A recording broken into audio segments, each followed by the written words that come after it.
Hello, Philadelphia. Man, it is good to be back in Pennsylvania. What beautiful weather we got here, a little Indian summer. You know, I know the president spent some time in Erie last night, and apparently he complained about having to travel here. And then he cut the event short, poor guy. I don't feel that way. I love coming to Pennsylvania. You guys delivered for me twice, and I am back here tonight to ask you to deliver the White House for Joe Biden and Kamala Harris.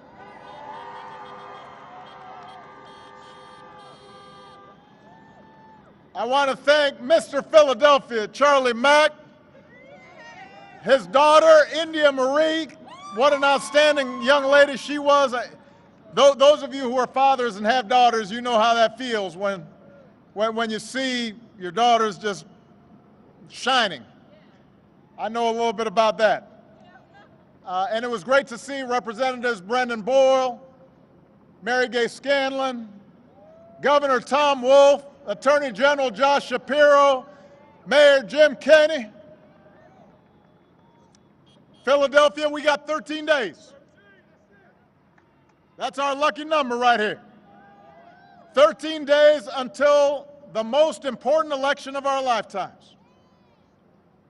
And you don't have to wait for November 3rd to cast your ballot.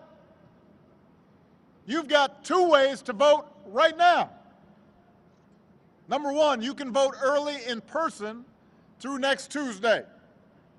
How many people, anybody here voted early already?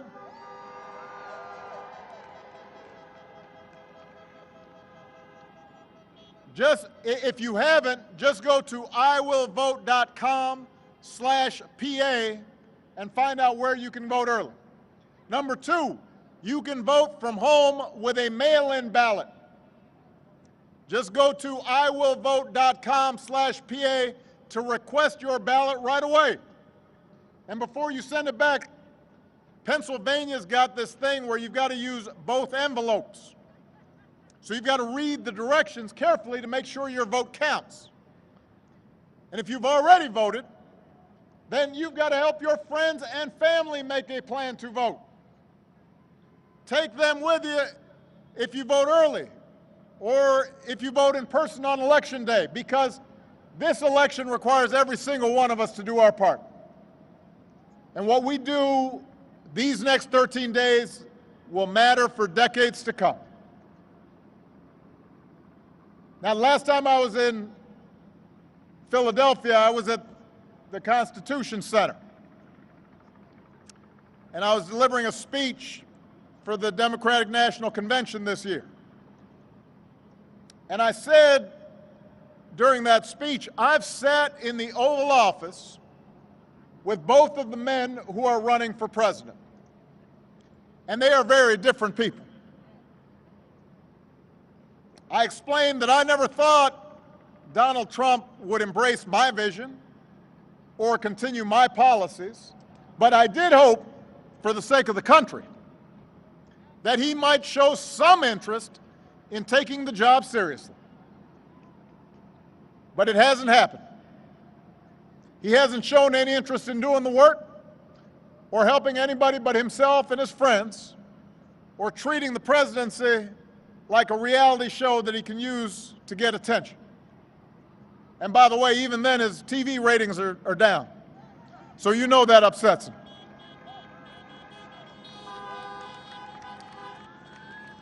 But the thing is, this is not a reality show, this is reality.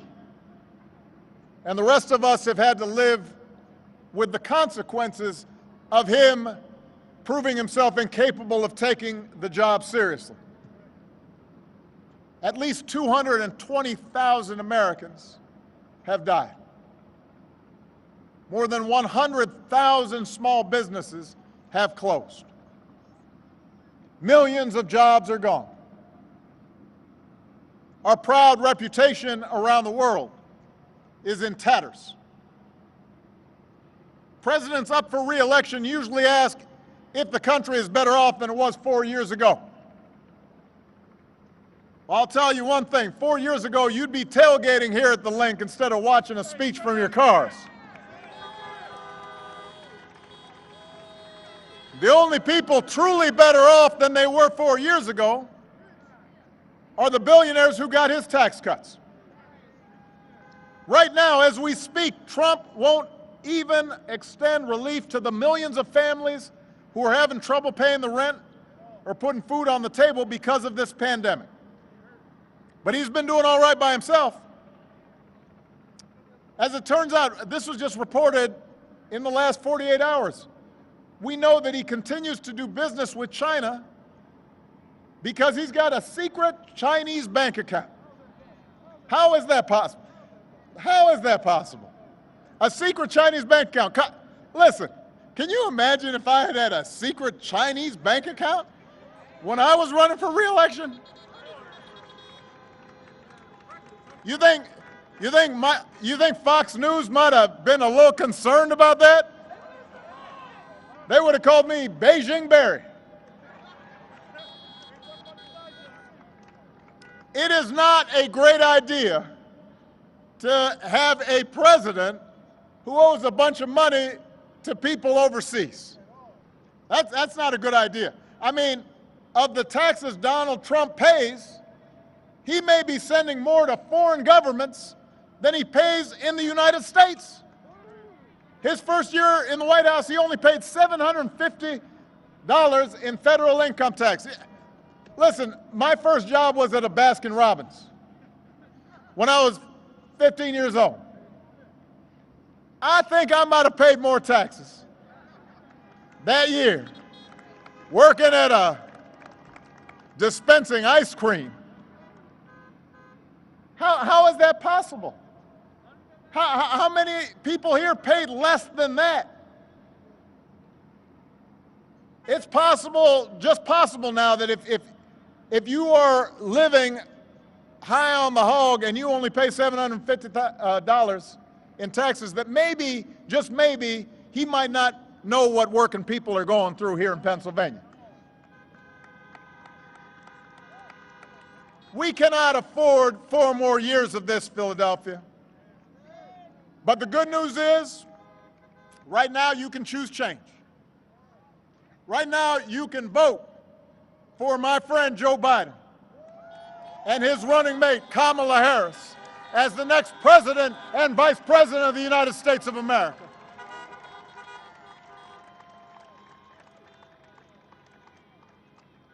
Now Joe's no stranger to here. He's a native son, scrappy kid from Scranton. You know him, and you know he knows you. But let me tell you how I came to know him and how I came to love him. 12 years ago, when I chose Joe Biden as vice president, as my vice presidential running mate, I didn't know Joe all that well. We had served in the Senate together, but we weren't super close. He and I came from different places. We came from different generations. But I came to admire Joe as a man who has learned early on to treat everybody he meets with dignity and respect, living by the words his parents taught him.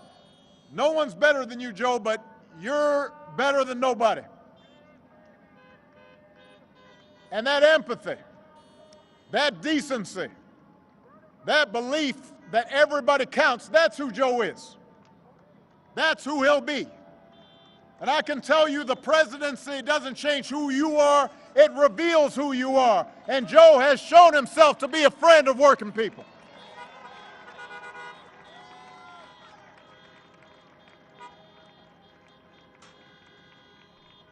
For 8 years, Joe was the last one in the room when I faced a big decision. He made me a better president, and he's got the character and experience to make us a better country. And he and Kamala are going to be in the fight, not for themselves, but for every single one of us. Look, I get that this president wants full credit for the economy he inherited and zero blame for the pandemic that he ignored. But you know what? The job doesn't work that way. Tweeting at the television doesn't fix things. Making stuff up doesn't make people's lives better. You've got to have a plan. You've got to put in the work. And along with the experience to get things done, Joe Biden has concrete plans and policies that will turn our vision of a better, fairer, stronger country into a reality. We literally left this White House a pandemic playbook that would have shown them how to respond before the virus reached our shores. They probably used it to, I don't know, prop up a wobbly table somewhere. We don't know where that playbook went. 8 months into this pandemic, cases are rising again across this country. Donald Trump isn't suddenly going to protect all of us. He can't even take the basic steps to protect himself.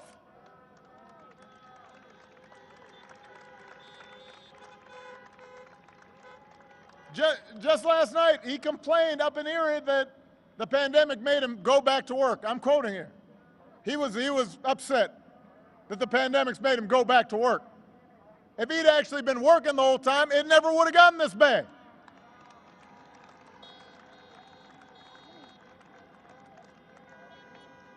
So look, here's the truth. I want to be honest here. This pandemic would have been challenging for any president. But this idea that somehow this White House has done anything but completely screw this up is just not true. I'll give you a very specific example. Korea identified its first case at the same time that the United States did. At the same time. Their per capita death toll is just 1.3% of what ours is. In Canada, it's just 39% of what ours is. Other countries are still struggling with the pandemic, but they're not doing as bad as we are because they've got a government that's actually been paying attention. And that means lives lost, and that means an economy that doesn't work. And just yesterday, when asked if he'd do anything differently, Trump said, "Not much." Really? Not much? Nothing you can think of that could have helped some people keep their loved ones alive? So Joe's not going to screw up testing. He's not going to call scientists idiots. He's not going to host a super spreader event at the White House. Joe will get this pandemic under control with a plan to make testing free and widely available, to get a vaccine to every American cost-free, and to make sure our frontline heroes never to ask other countries for the equipment they need. His plan will guarantee paid sick leave for workers and parents affected by the pandemic, and make sure that the small businesses that hold our communities together and employ millions of Americans can reopen safely. You know, Donald Trump likes to claim he built this economy. But America created 1.5 million more jobs in the last 3 years of the Obama-Biden administration than in the first 3 years of the Trump-Pence administration. How you figure that?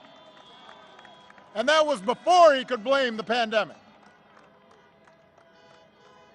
Now, he did inherit the longest streak of job growth in American history, but just like everything else he inherited, he messed it up.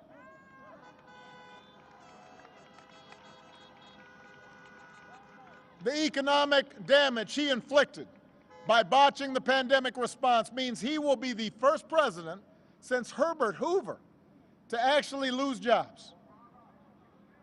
Joe's got a plan to create 10 million good, clean energy jobs as part of a historic $2 trillion investment to fight climate change, to secure environmental justice.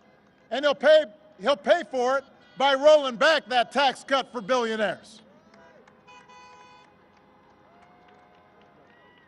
And Joe sees this moment not just as a chance to get back to where we were, but to finally make long overdue changes so that our economy actually makes life a little easier for everybody. The waitress trying to raise her kid on her own. The student trying to figure out how to pay for next semester's classes. The shift worker who's always on the edge of getting laid off. The cancer survivor who's worried about her pre-existing conditions protections being taken away. Let me tell you something, Pennsylvania. This I know to be true. Joe and Kamala will protect your health care and expand Medicare and make insurance more affordable for everybody.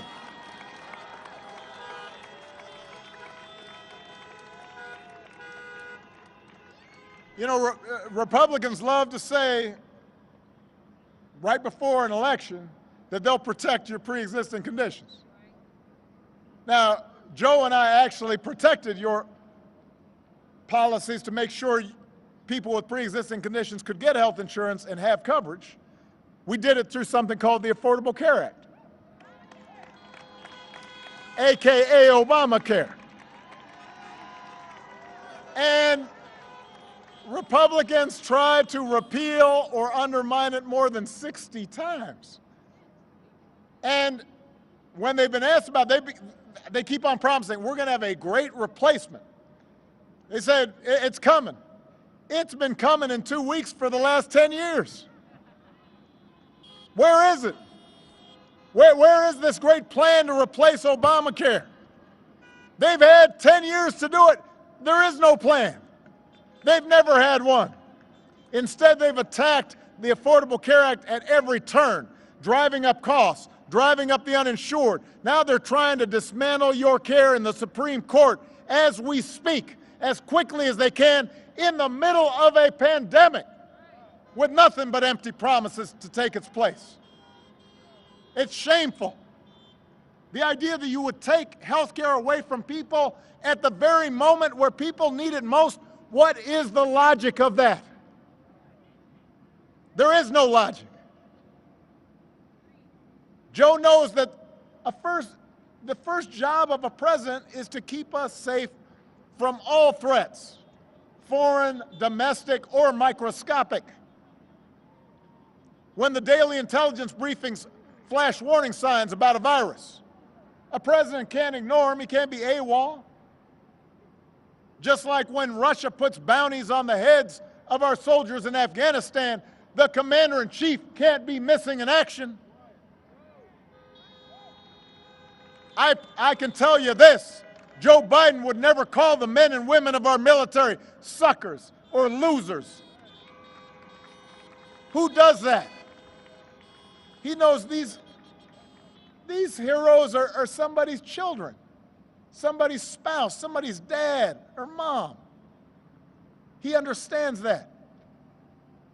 And he's going to restore our standing in the world because he knows that America's true strength comes from setting an example that the world wants to follow. A nation that stands with democracy, not dictators.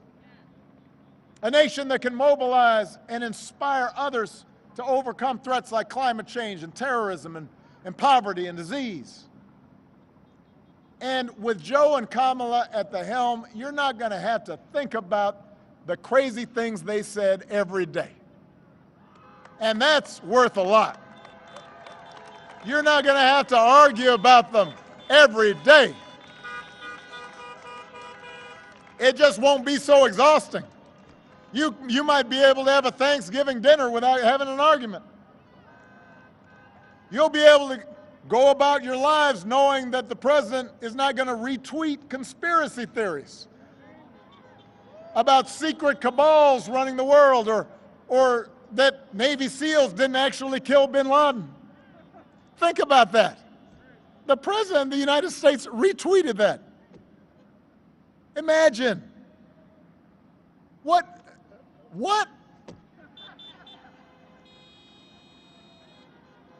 We're not going to have a president that goes out of his way to insult anybody who doesn't support him or threaten them with jail. That's not normal presidential behavior.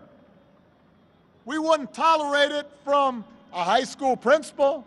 We wouldn't tolerate it from a coach. We wouldn't tolerate it from a coworker. We wouldn't tolerate it in our own family, except for maybe crazy uncle somewhere, you know. Yeah, he's I mean, why would we expect and accept this from the President of the United States? And why are folks making excuses for that? Oh, well, that's just him. No. There are consequences to these actions. They embolden other people to be cruel and divisive and racist. And it frays the fabric of our society. And it affects how our children see things. And it affects the ways that our families get along. It affects how the world looks at America. That behavior matters. Character matters.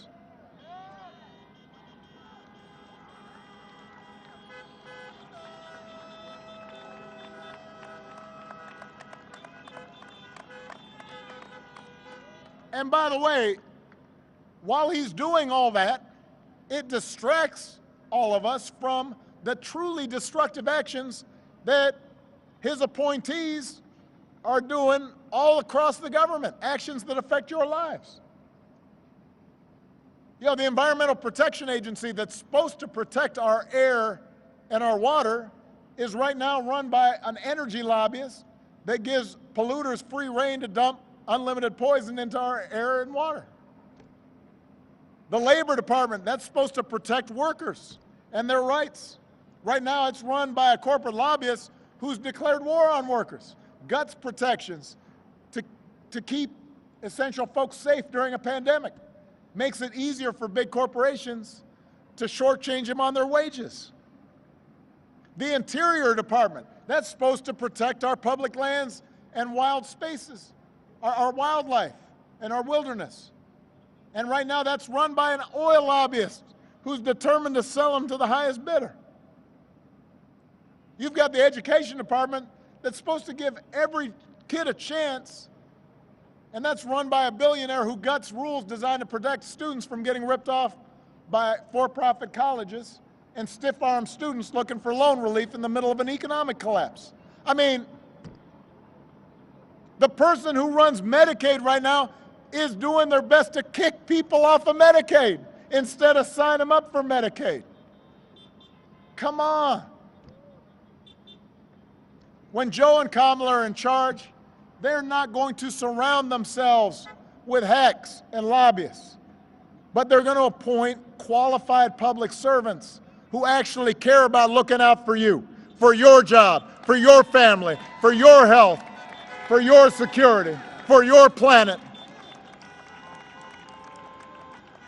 And that, more than anything, is what separates them from their opponents.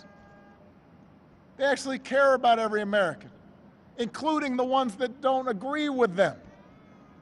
And they're going to fight for you every day. They care about you, and they care about this democracy. They believe in a democracy. The right to vote is sacred, and that we shouldn't be making people wait in line for 10 hours to cast their ballot. We should be making it easier for everybody to vote.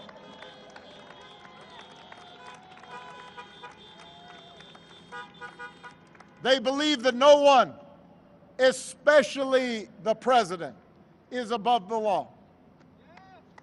They understand that protest on behalf of social justice isn't un-American.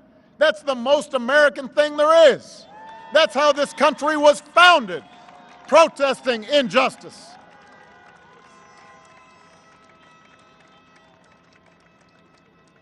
They understand we don't threaten our political opponents, threatening to throw them in jail just because we disagree with them. They understand that our ability to work together to solve big problems like a pandemic depends more than on just photo ops. It depends on actually learning the facts and following the science and not just making stuff up whenever it's convenient. Our democracy is not going to work if the people who are supposed to be our leaders lie every day and just make things up. I mean, and we've just become numb to it. We just become immune to it.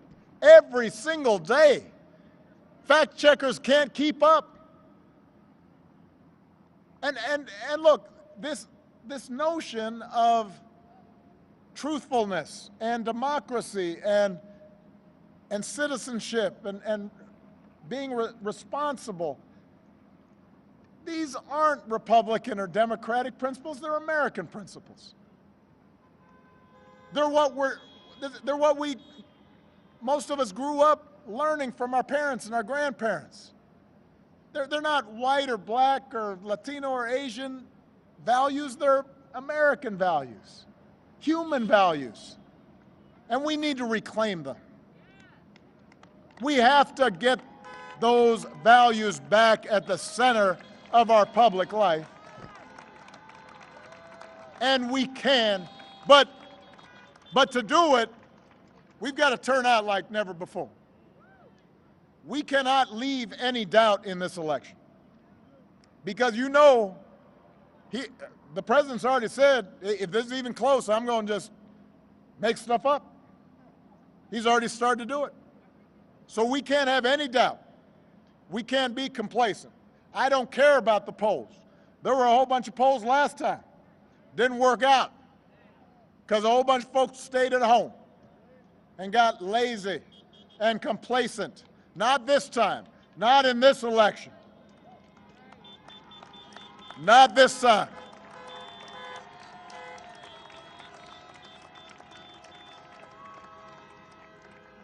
Listen. I understand why a lot of Americans can get frustrated by government and can feel like it doesn't make a difference. Even supporters of mine, during my 8 years, there were times where stuff we wanted to get done didn't get done, and people said, well, you know, gosh, if Obama didn't get it done, then, you know, maybe it's just not going to happen. Look, government is not going to solve every problem. It's true. Every elected official is going to make some mistakes. This is a big, complicated country, and the system's designed so that change happens slowly. It doesn't happen overnight. And believe me, I've got firsthand experience with the way Republicans in Congress abuse the rules to make it easy for special interests to stop progress. But we can make things better. And we sure shouldn't be making things worse. A president by himself can't solve every challenge in a global economy. But if we've got Joe Biden and Kamala Harris in the White House and a House and Senate that are focused on working people, it can make a difference and get millions of people the help they need.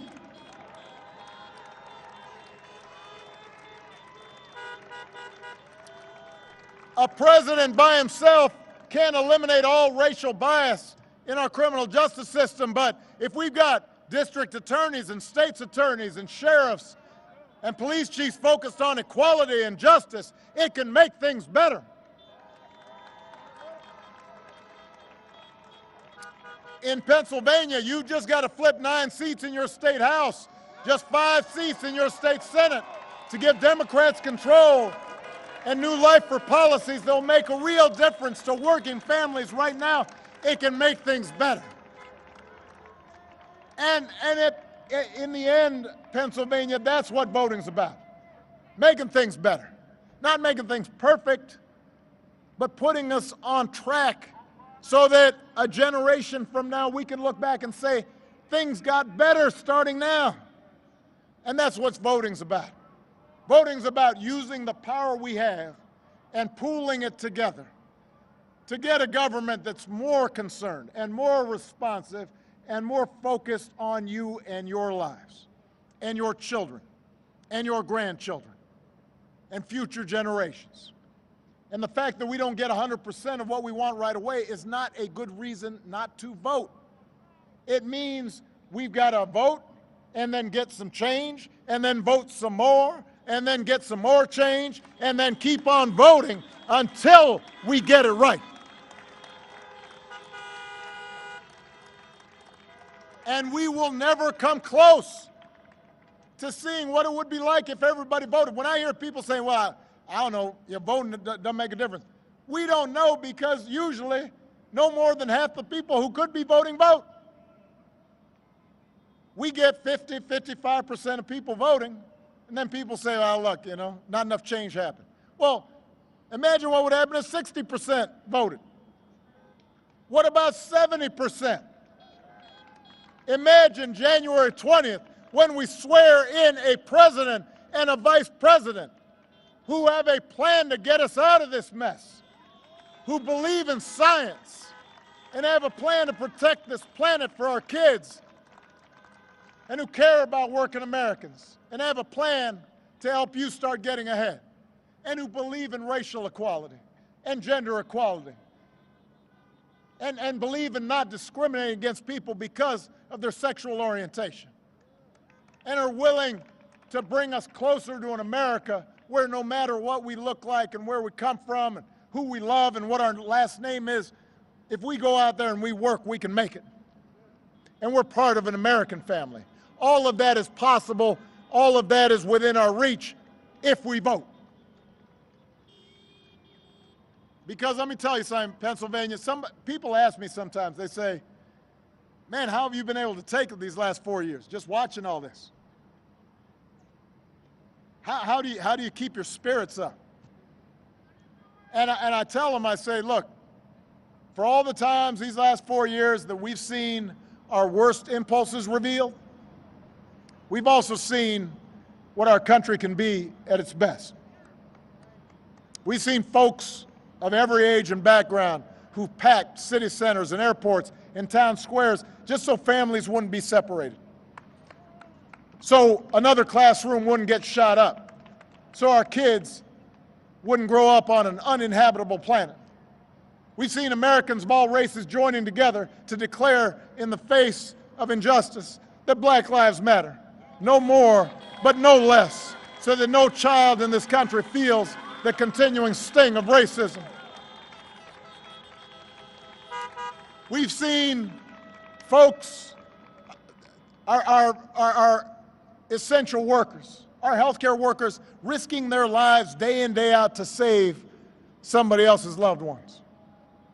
We've seen people volunteer and contribute to help those who are having an especially difficult time right now. That's true in Pennsylvania. That's true all across the country. America is a good and decent place. But we've just seen so much noise and nonsense that sometimes it's hard for us to remember. Philadelphia, I'm asking you to remember what this country can be, what it's like when we treat each other with respect and dignity, what it's like when our elected officials actually behave responsibly. I'm asking you to believe in Joe's ability, in Kamala's ability to lead this country out of these dark times and help us build it back better. Because we can't abandon those who are hurting right now. We can't abandon the children who aren't getting the education they need right now. We can't abandon those protesters who inspired us. We've got to channel their activism into action. We can't just imagine a better future. We've got to fight for it. We've got to out-hustle the other side. We've got to outwork the other side. We've got to vote like never before and leave no doubt. So make a plan right now for how you're going to get involved and vote.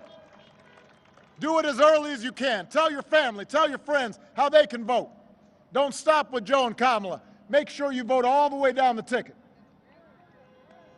And if we pour all our efforts into these 13 days, if we vote up and down the ticket like never before, then we will not only elect Joe Biden and Kamala Harris, we will also leave no doubt about what this country that we love stands for.